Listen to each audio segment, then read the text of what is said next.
بسم اللہ الرحمن الرحیم الحمد للہ رب العالمین والصلاة والسلام علی سید الانبیاء والمرسلین اما بعد فاستعیذ باللہ من الشیطان الرجیم بسم اللہ الرحمن الرحیم السلام علیکم ورحمۃ اللہ وبرکاتہ۔ عزیز طلبہ کرام، امید کرتا ہوں احباب خیر سے ہوں گے۔ انشاءاللہ آج ہم مشکوٰۃ المصابیح کے درس نمبر 167 میں کتاب الآداب فصل اول سے حدیث نمبر 4629 سے لے کر 4637 تک پڑھنے کی سعادت حاصل کریں گے۔ آج کے درس میں ان احادیث مقدسہ کا ترجمہ ہوگا اور ساتھ ساتھ ان احادیث مبارکہ کی توضیح و تشریح کرنے کی سعادت حاصل کریں گے۔ تو آئیے طلبہ کرام بلا تاخیر بڑھتے ہیں اپنے آج کے درس کی طرف۔ بسم اللہ الرحمن الرحیم۔ حضرت عبداللہ بن عمر رضی اللہ تعالی عنہ راوی ہیں، وعن عبداللہ بن عمر ان رجلا سأل رسول اللہ صلی اللہ علیہ وسلم ای الاسلام خیر؟ قال تطعم الطعام وتقرئ السلام على من عرفت ومن لم تعرف، متفق علیہ۔ حضرت عبداللہ بن عمر سے روایت ہے، ایک شخص نے رسول کریم سے سوال کیا کہ اہل اسلام کی کون سی خصلت بہتر ہے؟ آپ نے فرمایا کہ کھانا کھلانا اور ہر شناسا و ناشناسا کو سلام کرنا۔ یہ بخاری و مسلم کی روایت ہے۔ گویا اس حدیث مقدسہ میں اس بات کی طرف اشارہ ہے کہ سلام کرنا بہترین عمل ہے۔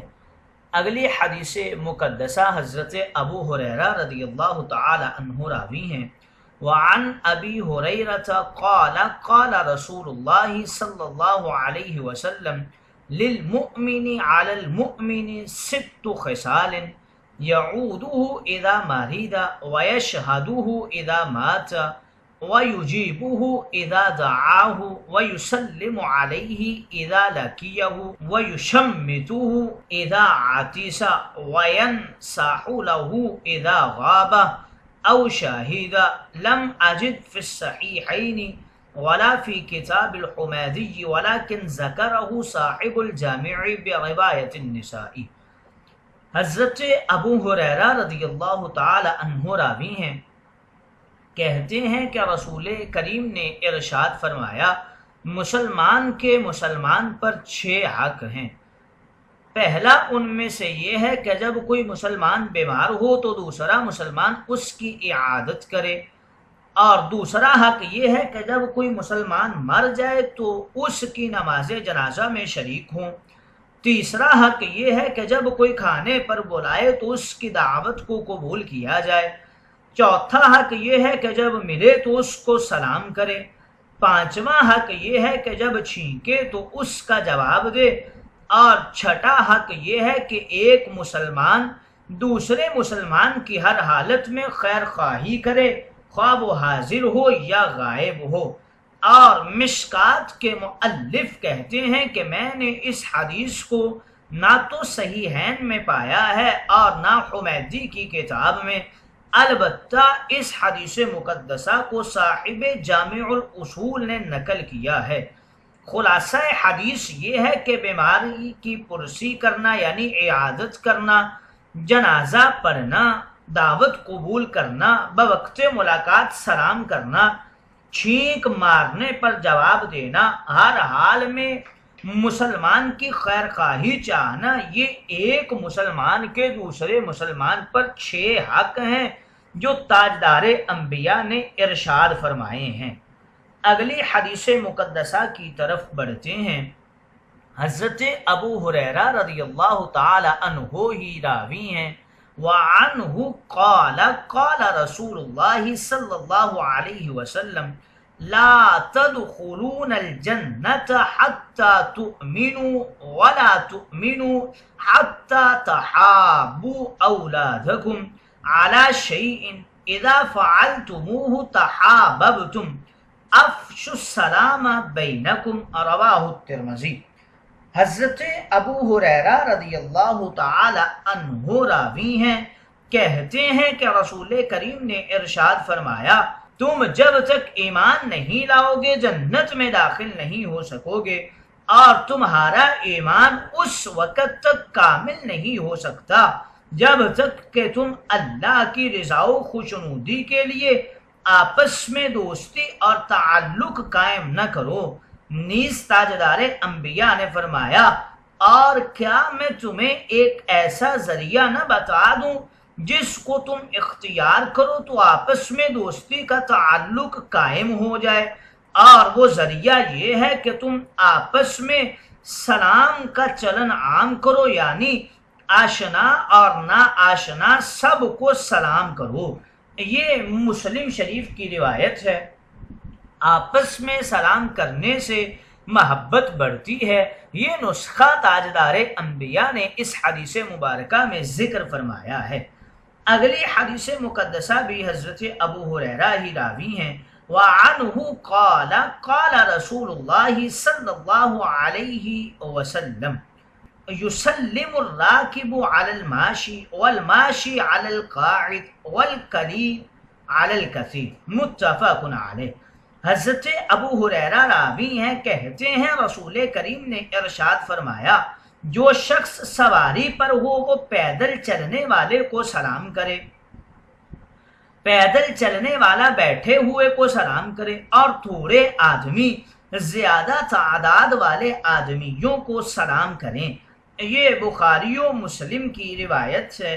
گویا اس حدیث مقدسہ میں اس بات کی طرف اشارہ ہے کہ کس نے کس کو سلام کرنا ہے، افضل طریقہ کیا ہے۔ اگلی حدیث مقدسہ بھی حضرت ابو ہریرہ ہی راوی ہیں۔ وعنہ قال قال رسول اللہ صلی اللہ علیہ وسلم یسلم الصغیر علی الکبیر والمار علی القاعد والقلیل علی الکثیر، رواہ البخاری۔ حضرت ابو ہریرہ راوی ہیں، کہتے ہیں تاجدار کائنات نے ارشاد فرمایا چھوٹا بڑے کو، گزرنے والا بیٹھے ہوئوں کو، اور کم تعداد والے زیادہ تعداد والوں کو سلام کریں۔ اگلی حدیث مقدسہ کی طرف بڑھتے ہیں۔ حضرت انس رضی اللہ تعالی عنہ راوی ہیں۔ وعن انس قال ان رسول اللہ صلی اللہ علیہ وسلم مر علی غلمان فسلم علیہم، متفق علیہ۔ حضرت انس راوی ہیں، کہتے ہیں ایک مرتبہ رسول کریم کچھ لڑکوں کے پاس سے گزرے تو آپ نے ان کو سلام کیا۔ یہ بخاری و مسلم کی روایت ہے۔ گویا اس حدیث مقدسہ میں اس بات کی طرف اشارہ ہے کہ تاجدار انبیاء نے بچوں کو سلام کیا۔ اگرچہ اصولی طور پر بچوں کو چاہیے کہ وہ بڑوں کو سلام کرنے میں پہل کریں، لیکن تاجدار انبیاء نے تواضع اور شفقت کے طور پر پہلے بچوں کو سلام کیا، جس سے جواز کا پتہ چلا۔ نیز بچے بھی زیادہ تھے، اس لیے آپ نے ان کو سلام کیا۔ نیز آپ گزرنے والے بھی تھے، اس لیے آپ نے سلام کیا۔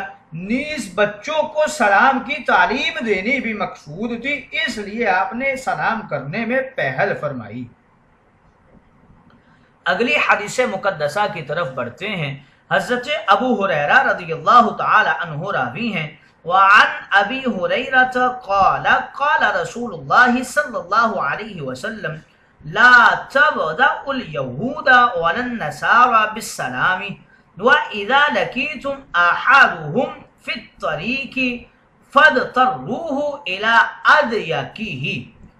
حضرت ابو ہریرہ رضی اللہ تعالی عنہ راوی ہیں، کہتے ہیں رسول کریم نے ارشاد فرمایا یہودیوں اور عیسائیوں کو سلام کرنے میں ابتدا نہ کرو، اور جب تم راستے میں ان سے کسی سے ملو تو ان کو تنگ ترین راستے پر چلے جانے پر مجبور کر دو۔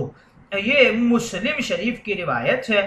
گویا اس حدیث مقدسہ میں اس بات کی طرف اشارہ ہے کہ غیر مسلم کو سلام کرنے کا کیا مسئلہ ہے، لا تبدأوا یعنی یہود و نصارہ کو سلام میں ابتدا نہ کرو۔ اس حدیث سے معلوم ہوا کہ غیر مسلم کو سلام میں ابتدا کرنا حرام ہے، مَا سوائے اس کے کہ سخت مجبوری ہو۔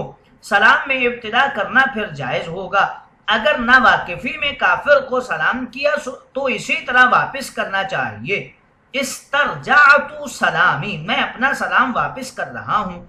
اگر غیر مسلم نے ابتدا میں سلام کیا تو صرف جواب دینا جائز ہے، مبتدی کو ابتداءً سلام نہیں کرنا چاہیے۔ ہاں اگر مجبوری ہو تو پھر صحیح ہے۔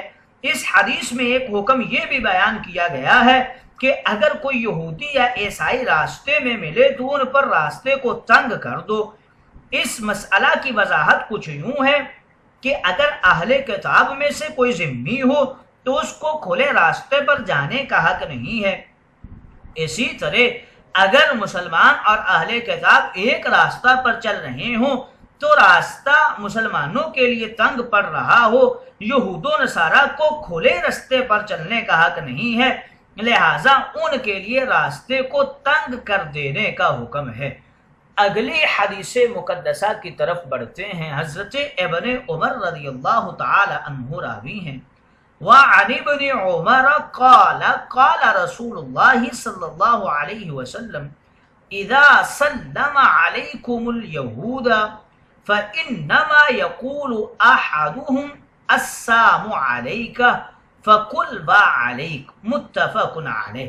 حضرت ابن عمر راوی ہیں، کہتے ہیں رسول کریم نے ارشاد فرمایا جب یہودی تمہیں سلام کرتے ہیں تو اس کے علاوہ اور کچھ نہیں کہ وہ لوگ یوں کہتے ہیں السلام علیکم، یعنی تمہیں موت آئے، لہٰذا تم ان کے جواب میں یہ کہو وعلیک، یعنی تمہیں بھی موت آئے۔ یہ بخاری و مسلم کی روایت ہے۔ اگلی حدیث مقدسہ کی طرف بڑھتے ہیں۔ حضرت انس رضی اللہ تعالی عنہ راوی ہیں، وعن انس قال قال رسول اللہ صلی اللہ علیہ وسلم اذا سلم علیکم اہل الکتاب فقولوا وعلیکم، متفق علیہ۔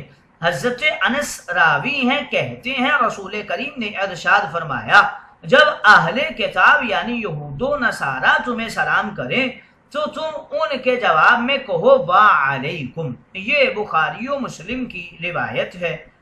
یہود کی شرارت اور خباثت کا اندازہ اس بات سے لگایا جا سکتا ہے کہ یہ خبیث کسی مسلمان کو ملاقات کے وقت بھی معاف نہیں کرتے، بلکہ سلام کی صورت میں دعا کی بجائے بد دعا دیتے ہیں۔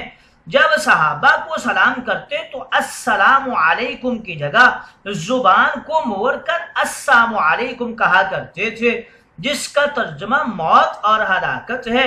اسی لیے تاجدار کائنات نے ارشاد فرمایا کہ تم ان کو جواب میں وعلیکم کہا کرو، یعنی یہ موت و ہلاکت تم پر ہو۔ بعض روایات میں صرف علیکم کے لفظ ہیں، وہ زیادہ بہتر ہیں کیونکہ وعلیکم میں تشریک کا خطرہ ہے، کیونکہ مطلب یہ بھی ہو سکتا ہے کہ ہماری ہلاکت اور موت کے ساتھ تم پر بھی ہلاکت اور موت ہو۔ جن روایات میں وعلیکم ہے تو اس میں واو استئناف کے معنی میں لی جائے گی، جس کا مطلب یہ ہوگا کہ موت و ہلاکت صرف تم پر ہی ہو، یعنی وعلیکم ما تستحقون۔ بہرحال دونوں طرح کہنا بھی جائز ہے۔